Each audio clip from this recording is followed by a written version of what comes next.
Yes, on est bientôt à la fin de Dostoïevski, l'Éternel Mari. 17 chapitres, et là on aborde le chapitre 15e, nommé Les deux hommes sont quittes.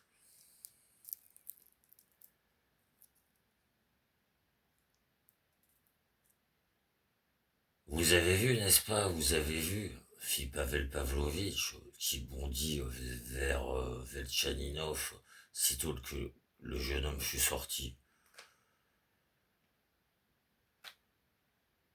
Oui, vous n'avez pas de chance, lâcha Velchaninov, sans le vouloir. Il n'aurait jamais dit cela s'il n'avait pas été torturé, enragé par cette douleur à la poitrine qui grandissait toujours. Pavel Pavlovitch tressaillit comme sous une brûlure. Bon, n'est-ce pas, mais vous, c'est parce que vous me plaignez donc que vous ne m'avez pas rendu le bracelet. Je n'ai pas eu le temps. Vous me plaignez de tout cœur, comme un ami sincère, son ami sincère. Mais oui, je vous plaignais, enragea Velchaninov.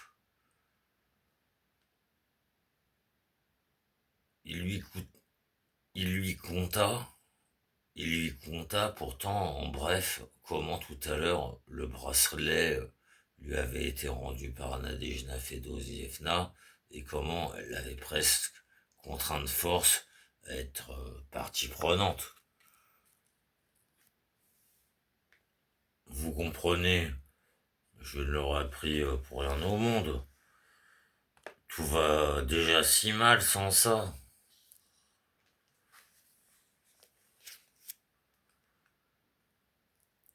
Mais dans le feu de l'action, vous avez pris, fit Pavel Pavlovitch avec un petit rire.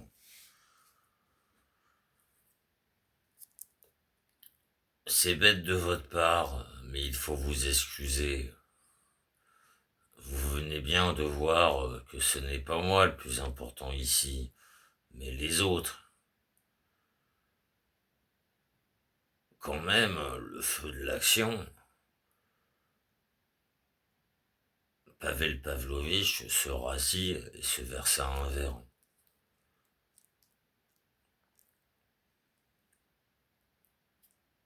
Vous vous imaginez que je vais céder aux gosses? J'en ferai de la chair à pâté, n'est-ce pas? Dès demain j'y vais, je le ferai. Ces petites vapeurs, on va les faire passer dans sa caboche, n'est-ce pas? Il but son verre presque d'un trait et s'en versa un autre. En général, il s'était mis à agir avec un air délié qu'on ne lui avait jamais encore vu. Non mais Nadenka et Sachenka, les chers petits, ils s'oubliaient de rage. Un autre coup de tonnerre énorme retentit. Un éclair aveuglant surgit, et puis ce fut l'averse. Pavel Pavlovitch se leva et referma la fenêtre.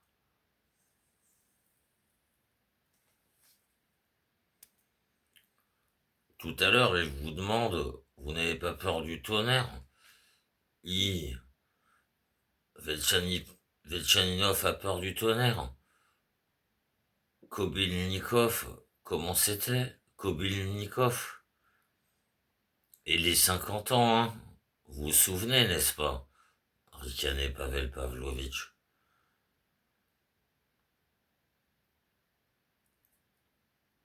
N'empêche, vous vous installez ici, nota Velchaninov, qui avait peine à articuler tellement il avait mal. Je vais me coucher, comme vous voulez. Mais même un chien, on ne le mettrait pas dehors par un temps pareil, reprit Pavel Pavlovitch, vexé, heureux du reste d'avoir le droit d'être vexé.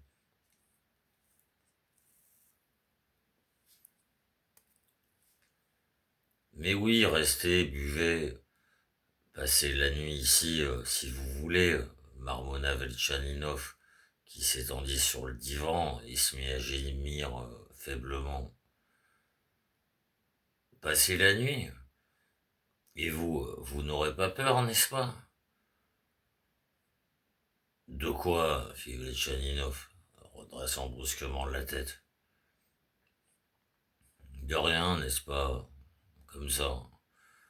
La dernière fois, vous avez comme eu peur, n'est-ce pas? C'était juste une impression. Vous êtes bête, lâcha Velchaninov. Il se retourna rageusement vers le mur.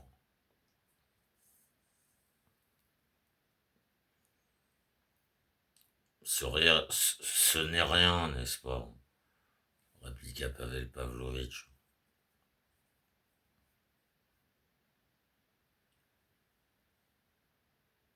Le malade s'endormit brusquement, d'une façon bizarre, une minute après s'être couché.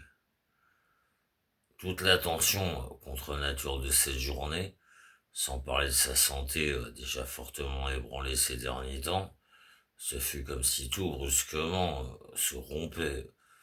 Il se retrouva sans force, tel un enfant. Mais la douleur prit quand même le dessus et vainquit la fatigue et le sommeil. 1 heure plus tard, il se réveillait et avec souffrance se redressait sur le divan. L'orage s'était calmé. Une odeur de tabac régnait dans la chambre. La bouteille était vide et Pavel Pavlovitch dormait sur le deuxième divan.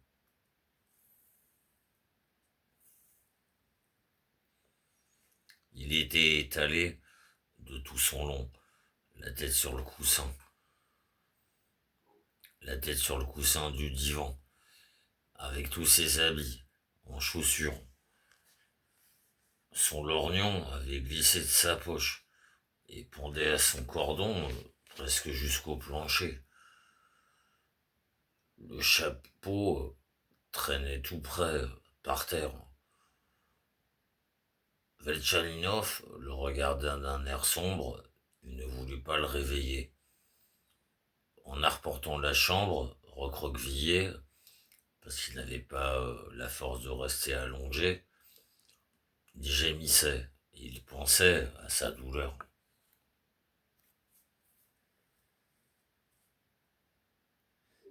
Il avait peur de cette douleur dans la poitrine, et il avait raison.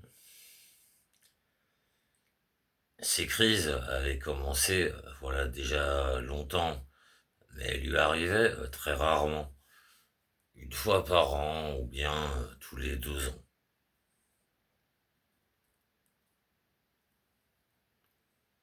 Il savait que ça venait du foie. Au début, c'était comme si cela s'accumulait dans un point quelconque de la poitrine, au-dessus du sternum ou juste un peu plus haut.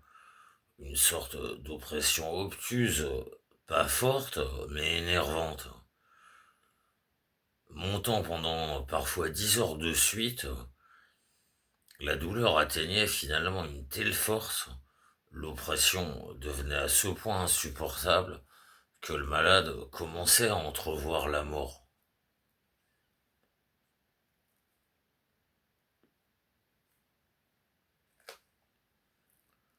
Au cours de sa dernière crise, qui lui était arrivée l'année dernière, après une douleur de 10 heures qui s'était enfin calmée, il s'était à ce point, et brusquement, retrouvé sans force, qu'il était allongé sur le lit et pouvait à peine bouger le bras. Et le docteur ne lui avait permis, pour toute la journée, que de prendre quelques cuillerées de thé clair et une petite pincée de pain trempé dans du bouillon. Juste comme un nouveau-né. Cette douleur apparaissait suite à toutes sortes de hasards, mais toujours quand les nerfs étaient déjà détraqués. Elle passait d'une façon tout aussi étrange. Parfois, il suffisait de la saisir tout au début, pendant la première demi-heure, par de simples compresses, et tout passait d'un coup. Parfois, au contraire, comme pour la dernière crise, rien n'y faisait. Et la douleur n'avait pu être apaisée que par une ingestion répétée et progressive de vomitifs.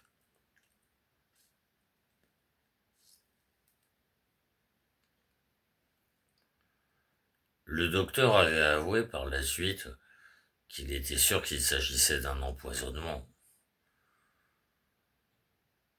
À présent, le matin était encore loin, et Veltchaninov n'avait pas envie d'envoyer chercher le docteur en pleine nuit.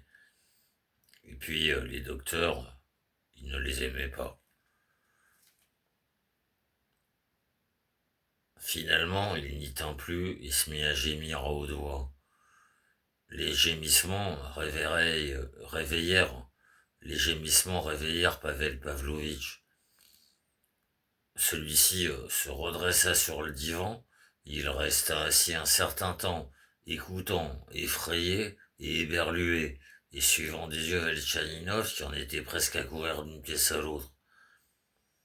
La bouteille vidée, là aussi, sans doute, contrairement à l'habitude, avait agi très fort, et il mit très longtemps à réaliser. Il comprit enfin, et se précipita vers Veltchaninov. Celui-ci lui marmonna une réponse. C'est le foie, n'est-ce pas? Je connais, s'anima brusquement Pavel Pavlovitch d'une façon terrible. Piotr Kuzmich, n'est-ce pas? Paulo Sushkin, il avait la même chose, n'est-ce pas? Le foie. Il faudrait des compresses, n'est-ce pas? Piotr Kuzmich, c'était toujours des compresses, c'était toujours les compresses. C'est une chose, n'est-ce pas? On peut mourir. Je cours chez Mavra. Mais non, refusait énervé Veltchaninov. Rien du tout. Pourtant, Pavel Pavlovitch, Dieu seul savait pourquoi, était presque hors de lui, comme s'il s'agissait de sauver la vie de son propre fils. Il n'écoutait rien, insistait de toutes ses forces sur la nécessité des compresses, et en plus de 2 ou 3 cuillerées de thé clair, mais avalées d'un coup, et pas simplement chaudes, n'est-ce pas, bouillantes.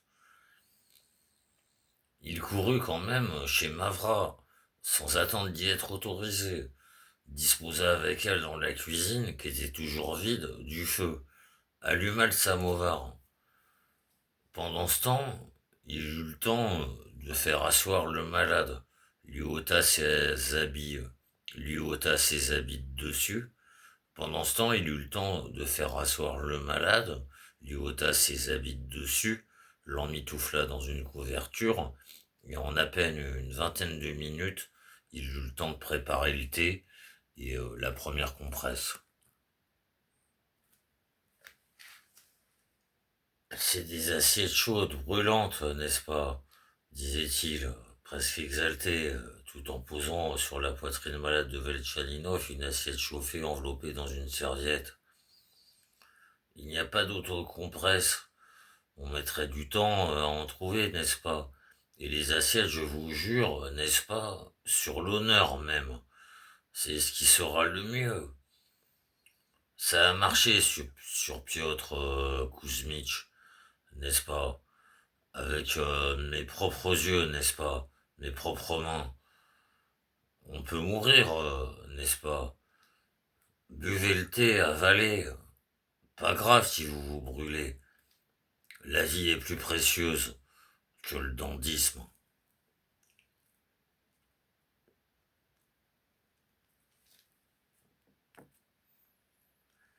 Il avait secoué une Mavra toute somnolente. Les assiettes étaient changées toutes les 3 4 minutes. Après la troisième assiette et la deuxième tasse de thé bouillant avalée d'un coup, Veltchaninov sentit brusquement qu'il allait mieux.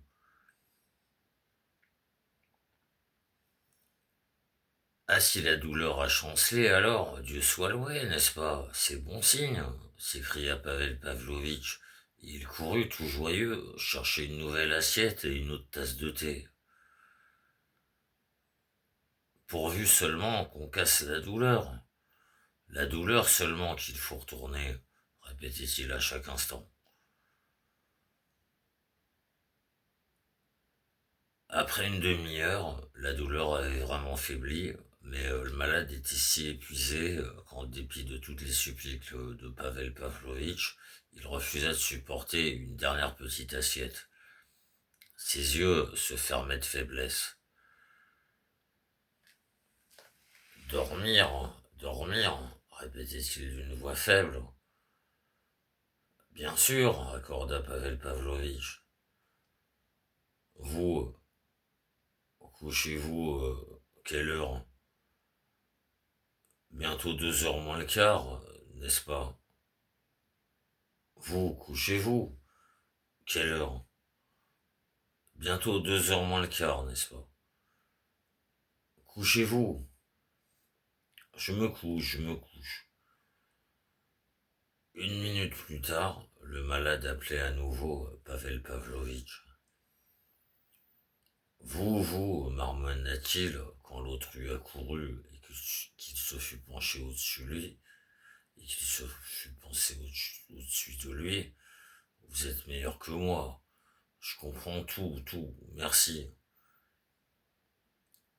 Dormez, dormez, chuchota Pavel Pavlovitch, et très vite sur la pointe des pieds, il retourna vers son divan.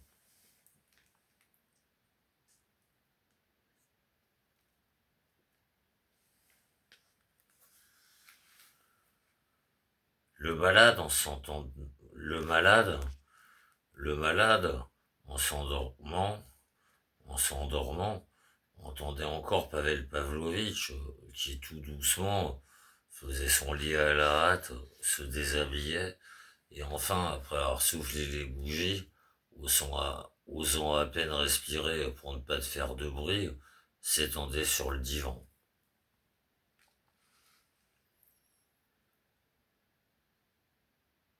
Sans aucun doute, Velchanino s'endormit et sombra dans le sommeil très vite après que les bougies eurent été éteintes. Par la suite, il se souvint de tout précisément.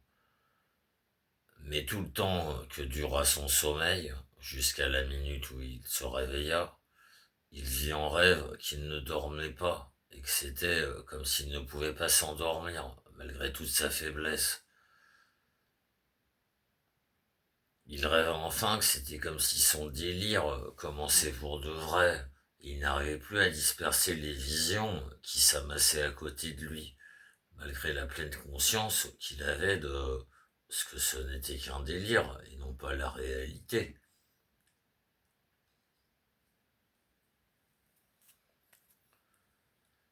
Ces visions étaient connues.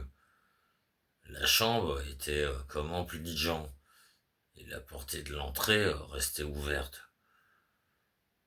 Les gens entraient en foule et se pressaient sur le parlier. Les gens entraient en foule et se pressaient sur le palier. On avait placé la table au milieu de la chambre. Un homme s'y était installé, exactement comme l'autre fois, dans le rêve semblable qu'il avait fait un mois auparavant. Il rêva enfin que c'était comme si son délire commençait pour de vrai.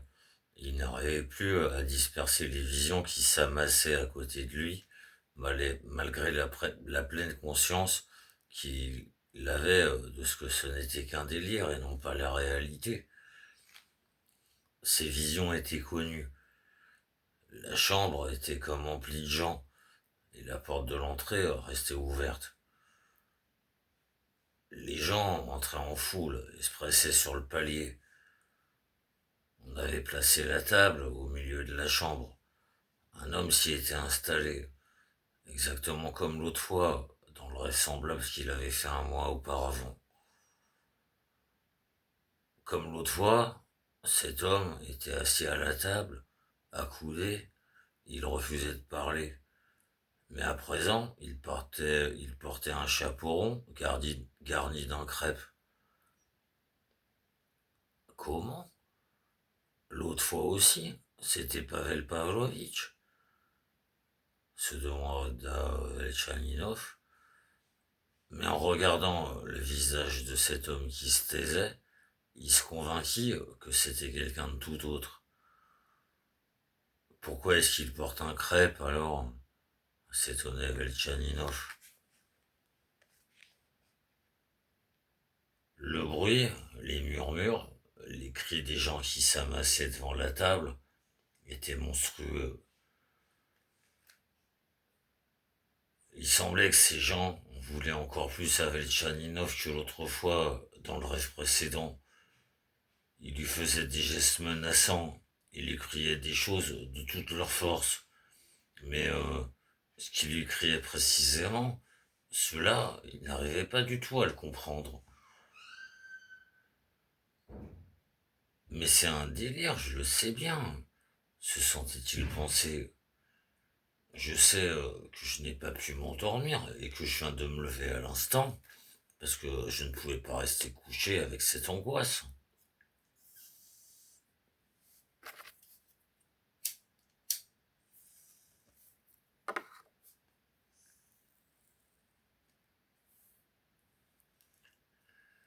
Et cependant, les cris et les gens et leurs gestes, tout cela faisait si réel, si véritable, que de temps en temps un doute le prenait. Est-ce que vraiment c'est un délire? Que veulent-ils donc de moi, ces gens, mon Dieu? Mais si ce n'était pas un délire, est-ce qu'il serait possible que des cris pareils ne réveillent toujours pas Pavel Pavlovitch? Parce que c'est bien lui qui dort là, sur le divan. À la fin, il arriva brusquement quelque chose, là encore comme l'autre fois dans l'autre rêve. Tout le monde se précipita dans l'escalier et se bouscula terriblement devant la porte, parce qu'il y avait une nouvelle foule qui s'amassait depuis l'escalier jusqu'à l'intérieur de l'appartement.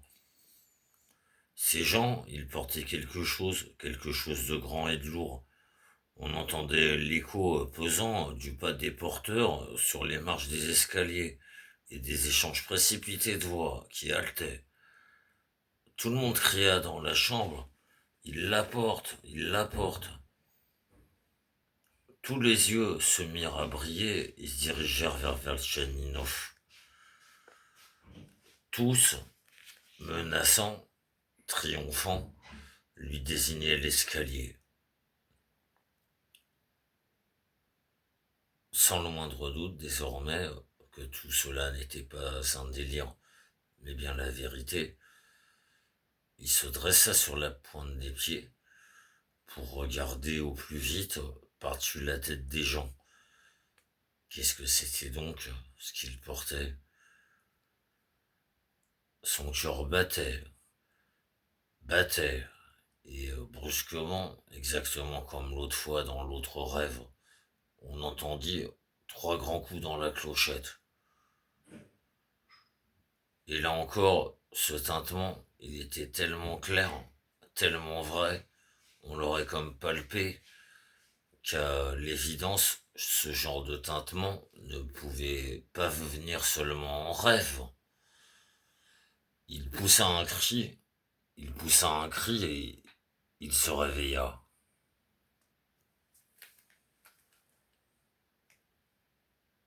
Mais il ne courut pas, comme l'autre fois, jusqu'à la porte. Quelle pensée dirigea son premier geste? Ou avait-il à cet instant même la moindre pensée? Mais c'était comme si quelqu'un venait de lui dicter ce qu'il fallait faire. Il se redressa sur son lit, bondit, bras tendus en avant, comme s'il se défendait et repoussait une attaque, juste dans la direction où se trouvait Pavel Pavlovitch. Ses mains heurtèrent tout de suite d'autres mains déjà tendues au-dessus de lui. Il les saisit de toutes ses forces. Il y avait quelqu'un donc, il y avait quelqu'un donc, il y avait quelqu'un donc qui se tenait déjà au-dessus de lui, penché.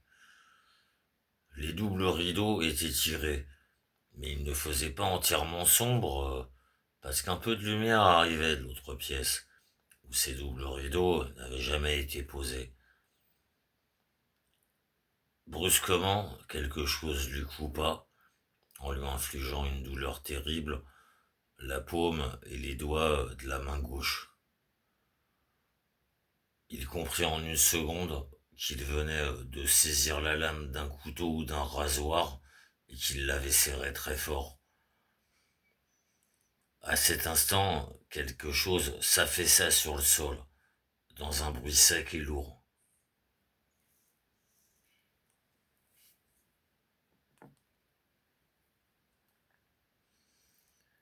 Velchaninov était peut-être 3 fois plus fort que Pavel Pavlovitch, mais leur lutte se prolongea longtemps, bien 3 minutes. Il le plia bientôt par terre et lui tordit les bras dans le dos. Mais Dieu sait pourquoi, il voulut absolument lui lier les mains tordues dans le dos. Il cherchait à tâtons avec la main droite, tout en maintenant l'assassin avec la gauche blessé, le cordon du rideau, et il mit longtemps à le trouver. Il le trouva enfin, le saisit et l'arracha de la fenêtre. Il s'étonnait lui-même de cette force surnaturelle qu'il lui fallut pour cela. Pendant toutes ces 3 minutes, ni l'un ni l'autre ne prononcèrent une parole. On entendait seulement leur souffle lourd et les bruits sourds de la lutte. Enfin, quand il eut tordu et lié les bras de Pavel Pavlovitch, Velchaninov le jeta par terre, se releva, tira le rideau et remonta le store. Il faisait déjà clair dans la rue déserte.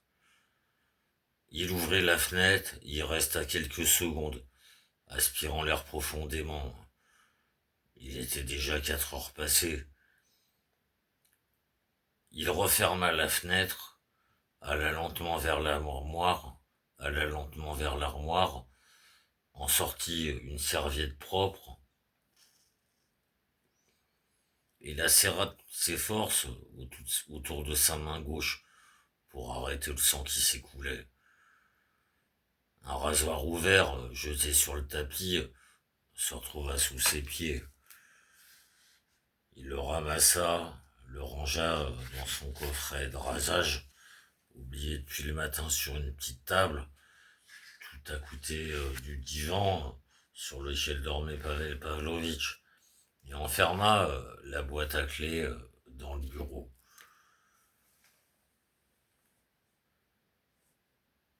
C'est seulement après avoir accompli tout cela qu'il approcha de Pavel Pavlovitch et se mit à l'examiner.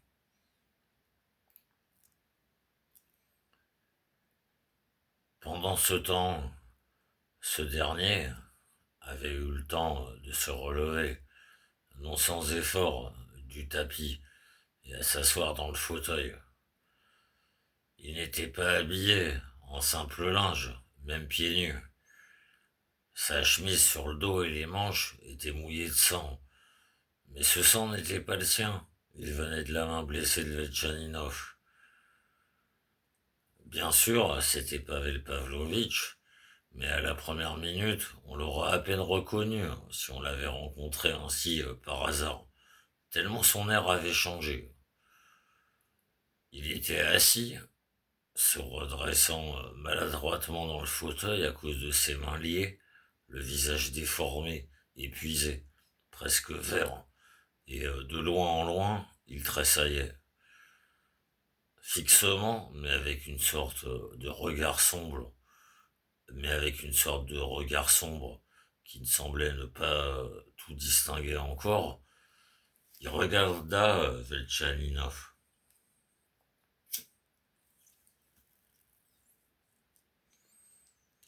Brusquement, il eut un sourire obtus.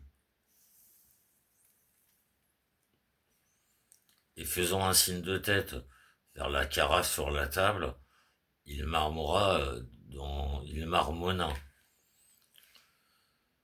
et faisant un signe de tête vers la carafe sur la table, il marmora dans un bref murmure: un petit peu d'eau. Velchaninov lui en versa et lui donna à boire lui-même. Pavel Pavlovitch se jeta avidement sur l'eau. Après 3 gorgées, il redressa la tête, regarda très fixement le visage de Velchaninov, lequel se tenait devant lui, le verre à la main, mais ne dit rien et entreprit de finir son verre. Une fois qu'il l'eut fini, il soupira profondément.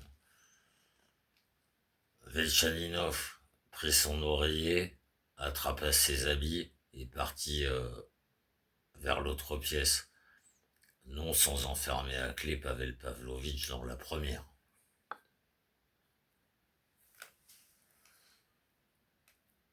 Sa douleur était complètement passée, mais il sentit sa faiblesse après cette tension extrême d'un seul instant qui lui était venue de Dieu sait d'où. Il essaya de réfléchir à ce qui venait de se passer, mais ses pensées se liaient mal. Le choc avait été trop fort.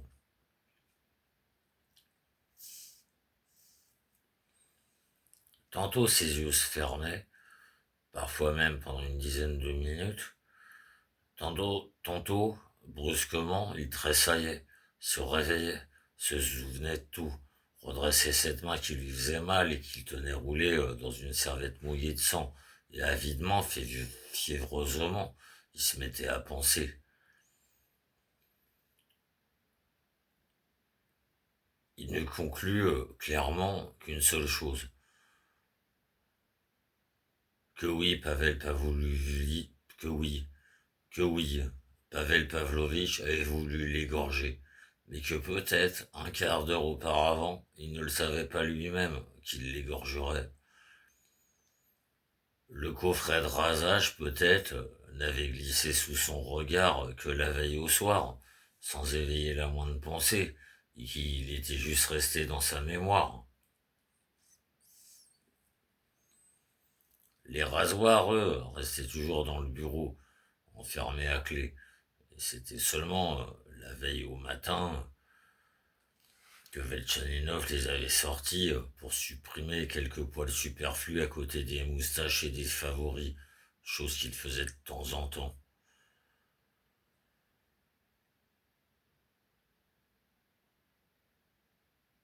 S'il avait l'intention de me tuer depuis longtemps, il aurait sans doute préparé à l'avance un couteau ou un pistolet. Il n'aurait pas compté sur mes rasoirs, qu'il n'avait jamais vus avant hier soir. Telle fut l'idée qui lui vint entre autres.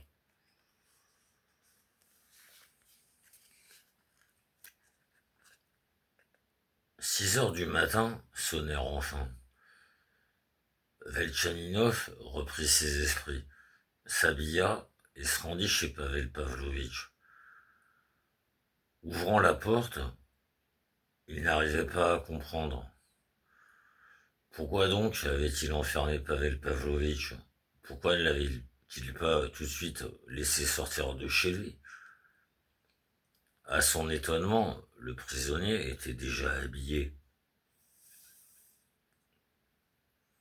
Sans doute, était-il parvenu d'une façon ou d'une autre à se détacher. Il était assis dans le fauteuil, mais il se leva tout de suite quand Velchaninov entra. Il avait déjà son chapeau à la main. Son regard inquiet, comme en se précipitant, lui dit ne commence pas à parler. Il n'y a rien à commencer, il n'y a rien à dire. Sortez, dit Velchaninov. Reprenez votre écrin, ajouta-t-il dans son dos.